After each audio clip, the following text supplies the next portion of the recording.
Now we're recording part two. The floor is yours, Deacon Lawrence. Right, thank you. Good to see you again. I just want to continue with the topic I discussed with you in the first part. But now, if God gave us the will, and that will gives us the power to share in the power God Himself possesses, and that same will is dangerous or can be dangerous in a sense that we have the ability to even choose against God who gave us the will. Anytime we fail to surrender our will under God's will, the end is always destruction. Anytime we fail, the human beings fail to use their will to serve God's will, that is God's purpose on earth, the end is always destruction. Lord, have mercy. So we are told in the first reading, when the vineyard refuses to produce the right grapes, we are told that the Lord said, I will take away my vineyard's hedge. I will give it to grazing. I will break through its walls and let it be trampled. I will make it a ruin. In other words, he will destroy the vineyard because it has failed to produce the right grape. And in the gospel, Jesus says that the kingdom of God will be taken away from you and given to a people that will produce its fruit. If we fail to use our will to serve God's will, God will get His will carried out anyway, but we will be destroyed. Now, what is the point?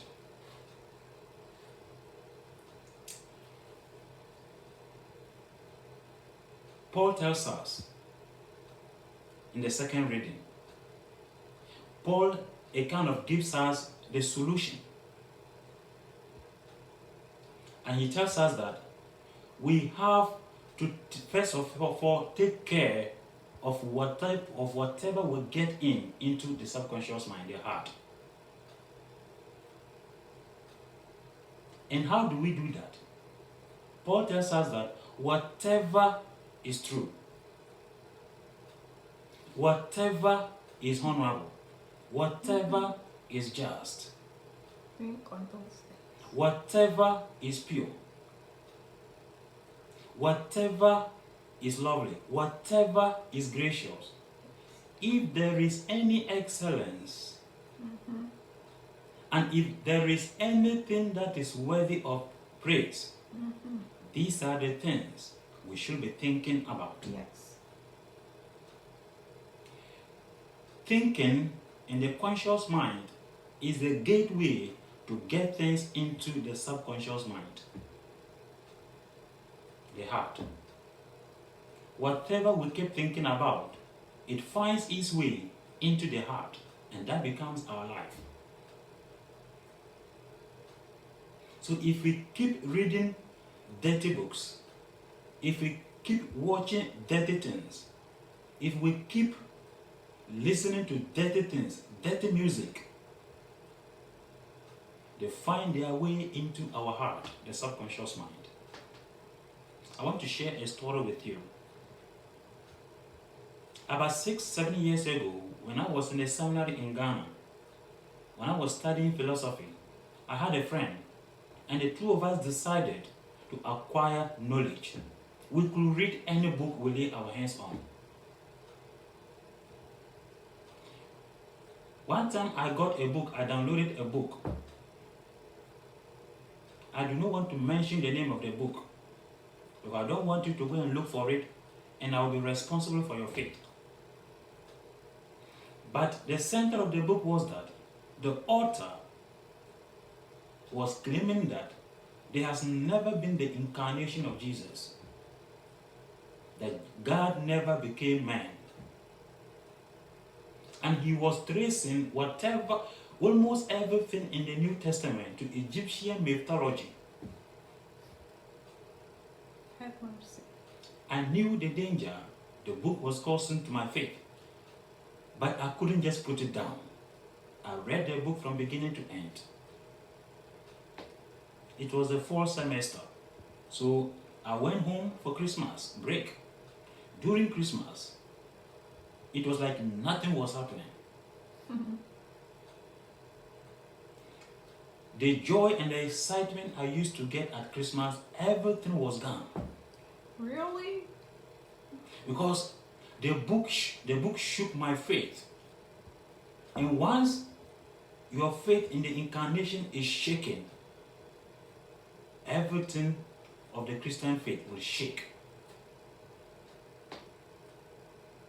And so, because even though the resurrection is the center of the Christian faith, the resurrection was because of the incarnation. So that is why I said, when you don't believe in the incarnation of Jesus, you will not believe in his resurrection. So now, what happened to me then? What do I do? What I did was that I called one of my friends, that's my friend in the seminary, and I said, you know what? Go and take the New Testament and read it again. I read the New Testament from Matthew to Revelation. And that was the time I began to breathe deep within myself, and I said, no. But the events that have been unfolded in the New Testament, it is impossible that there was no incarnation. I have to go back and discover things for myself. And that was where the point I began to regain my faith, and I got my faith back. Praise God. It became more strong. It became stronger than before. Right. But one thing I learned from that experience is that I have to be careful of what I read. Because every book has an agenda, and that agenda is to get what it wants to communicate into your heart. Everything we come across in life, whether it is a book, whether someone is speaking to us, whether an encounter with a person, whether listening to a radio, whether watching news or watching the television, the purpose of all these things is to take control of our heart. And so that when I had that experience, it reminded me of all that my father was doing to me as a kid growing up. What was that? I will be in my room watching movie.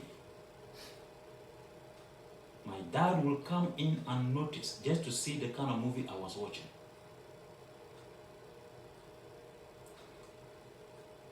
My dad was so conscious of whatever I was watching as a kid. Praise God. I didn't understand. I thought, but that as a kid, I didn't understand the things he was doing. I didn't know that he was protecting my future. I didn't know that he was preparing me for the future. Sometimes he will go out and get the movie he wants me to watch and come and give it to me.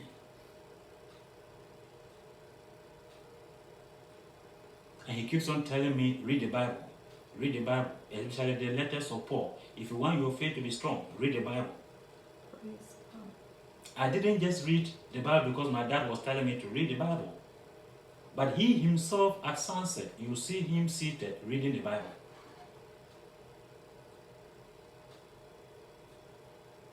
And so I decided, if reading the Bible is good for my father, then it is good for me.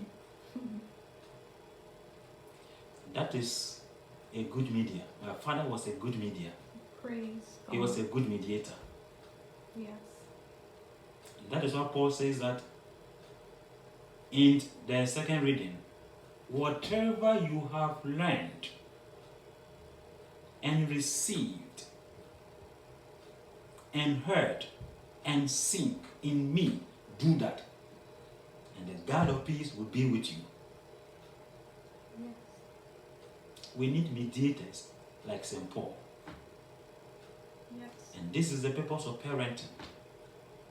The purpose of parenting is to regulate what your children watch.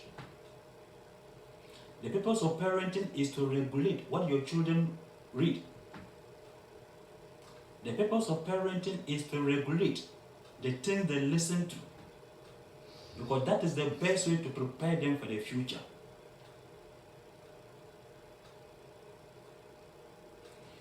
If you don't do that, you can give your kid or your child the best of education, or the best, or what you think is the best for the child. And that thing that you think is best for your child will end up destroying him or her. That is the power of the media. The primary and the most important media in our lives are our parents. They are the primary mediators we ever encounter in life. So what they do matters. What they say matters. What we receive from them matters. And so the Lord said to Abraham, I cannot hide anything from you, Abraham, because I have called you to teach my ways to your children. God called Abraham to be a mediator between him and Abraham's children. That is the purpose of parenting. And so what we get into the heart, the subconscious mind, determines our lives, determines our destiny, and determines our future. And we have a choice, by the same will, to select whatever we get into our heart. Repetition is good, it is also dangerous. If what you repeatedly listen to is not of God, it's dangerous. But if whatever you repeatedly listen to is of God, it is precious. Because it determines your glorious future and your happiness and joy in life. Amen. So happy to see you again. Amen. Amen. Amen. Yeah. This homily expresses so well why the world is catechizing the people and it's calling for the destruction of the family. You so eloquently explained that. Praise be to God. Amen. Amen. Amen. Amen. Amen. And Holy Saint Joseph, Blessed Mother Mary, continue to intercede for us before the throne of God, Jesus, Father, Holy Spirit.